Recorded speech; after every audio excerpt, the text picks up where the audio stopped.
था। लोगों का आवागमन बढ़ता जा रहा था। गांव की 4 स्त्री अपने अपने घरे लेकर कुएं पर पानी भरने आई। घरों में पानी भर जाने के बाद वे आपस में इधर उधर की बातें करने लगी। पहली स्त्री बोली, भगवान सबको मेरी बेटी जैसी बेटी दे। वो तो लाखों में एक है, उसके कर्ण बहुत सुरीला है, लोग उसकी गीत सुनकर मुग्ध हो जाते हैं। सच कहूँ तो मेरी बेटी हीरा है। उसकी बातें सुनकर दूसरी स्त्री से चुप न रहा गया। वो बोली, मेरी बेटी बहुत बहादुर और साहसी है, उसे तो आज के युग में देवी कह सकते हैं। दोनों स्त्रियों की बातें सुनकर भला तीसरी स्त्री कैसे चुप रहती। वो कहने लगी, मेरी बेटी तो बहुत बुद्धिमान है, वो जो भी पढ़ती है उसे एकदम याद हो जाता है, लगता है उसकी जबान पर सरस्वती माँ का वास है। चौथी स्त्री चुपचाप उन तीनों की बातें सुनती रही। उसकी भी एक बेटी थी, पर उसने उसके बारे में कुछ न कहा। अपने अपने सिर पर घड़े रखकर अपने अपने घर लौटने के लिए तैयार होने लगी। तभी उन्हें एक मधुर गीत सुनाई दी। उस गीत को सुनते ही पहली स्त्री बोली,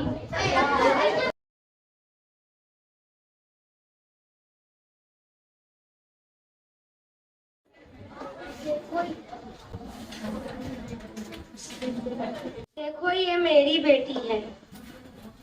वो लड़की गीत गाते हुए उसी रास्ते से निकल गई। उसने अपनी माँ की ओर देखा तक नहीं।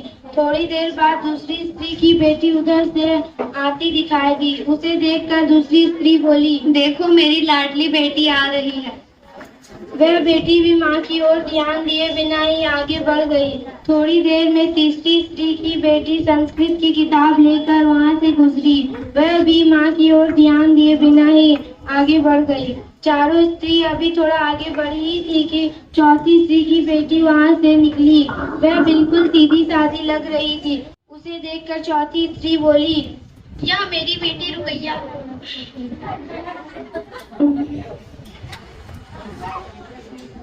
लाओ माँ, मैं तुम्हारा घड़ा घर तक पहुँचा देती हूँ। माँ के मना करने पर भी पानी का घड़ा उठाकर घर की ओर चलने लगी। तीनों स्त्री उसे देखती रह गई।